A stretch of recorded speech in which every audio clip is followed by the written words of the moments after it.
Hürmetlik vatandaşlık senin devamı bugün çislağa 2021 yıl 11. ayının 5.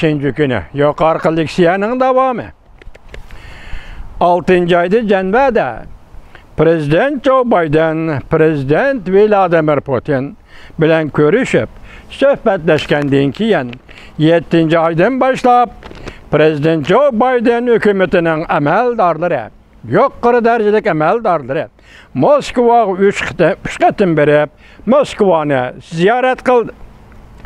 Hem de Finlandiya devleti de Amerika, Rusya eşki devletinin yuqarı dərəcəlik hərbi əməldarları, generalları uçraşdı. Söhbetleşti. Merkezi Axbarat İdarəsinin başlığı William Burns 11. ayının 2. günü Moskvada Prezident Vladimir Putin, Rusya Federasyasının Bexatarlik Komitetinin katibi Patalishov bilen görüşken muşuq ketimni hesaplaganda Amerika yuqarı dərəcəlik əməldarlarının Moskvaga 4. ketim yetib kelganligi ve Moskvani 4. ketim ziyaret qılğanlığı bolup hesaplandı.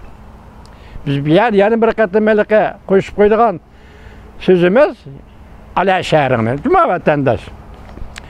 Bu ketim Amerika Qoşmuş Ştatları Merkezi İstihbarat İdarəsinin başlığı William Burns Amerika Qoşmuş Ştatlarının yuqarı dərəcəlik vəkillər ömürkəyə yetakçilik qılıb Rusya Federasyasının yuqarı dərəcəlik əməldarları bilen 2 gün bir qatar məsələlərini boylab söhbət ötkəzdi. Rusya Federasyası Bexatarlik Məclisinin avvalqı gövdesi Sovetlər İttifaqı Devlet Bexatarlik Komiteti də patılattı.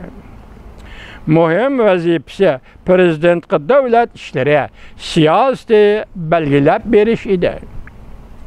Növbəti Rusya Federasyalik Devlet Bexatarligi Məclisinin reisligini Prezident Vladimir Putin özü qoşumçu ütəvatıdır.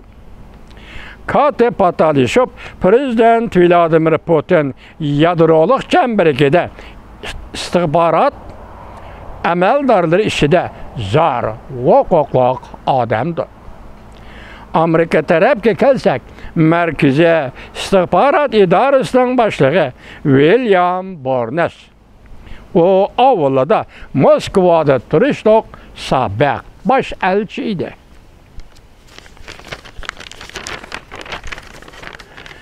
Diplomatik əməldar sifatida 2 qatim Rusiyada turğuzulğan idi. Diplomatik əməldar sifatida 2 qatim Rusiyada turğuzulğan idi. Prezident Joe Biden hükümeti de Rusya işleri boyunca tecrübelik yuqarı dərəcəlik əməldarlarının birisi bulup hesaplanattı. William Burns Amerika'nın Moskva turuşluq baş elçixanasının bir parça bayanatıga asaslanğanda Merkezi İstihbarat İdarəsinin başlığı William Burns Prezident Joe Biden'ın teklifi boyunca Moskva ziyaret kelgan. New York Vaqt gazeti mundaq ko'rsatdi. İki taraf harbiy tayyorliqlarni tizginlash to'g'risida chunqur va jiddiy suhbat o'tkazdi. Uningdan boshqa iki taraf o'rtaq ko'ngil bo'ladigan masalalar, Çavuşan, Afganistan, klimat o'zgarishi siyosati to'g'risida suhbatlashdi. Uningdan boshqa Aqsaroyning yuqori dərəcəlik internet ve yangi gullangan texnika maslahatchisi Annie Neuberger Kreml sarayidagi o'xshash kasbchilar bilan birlikda bir qator internetga aloqador maxfiy yig'inlarni o'tkazdi. Bir necha hafta burun Amerikaga aktiv hücum qilgan hakkerlarning ismligini ve iş tafsilotini e'lon qilgan edi. Prezident Vladimir Putin ötken ayda mundaq görsetdi. Gerçi bazı imzalanan kelişimlerinin sani köp bolmusumu? Sani köp bolmusumu? Lekin bizde hazır doğru yolda ketibatımız. Yani Amerika ile Cungo iki devlet, keçirinler. Amerika ile Rusya Federasyonu iki devlet, biz hazır doğru yolda ketibatımız. O yani Aksaray maktap iki devlet, yani Amerika Rusya münasebetini tikleşke kızıqıvatıdı dep etdi. Aksaray iki devlet münasebetini tikleşke kızıqıvatıdı dep görsetdi. Prezident Joe Biden mundaq hesaplaydı.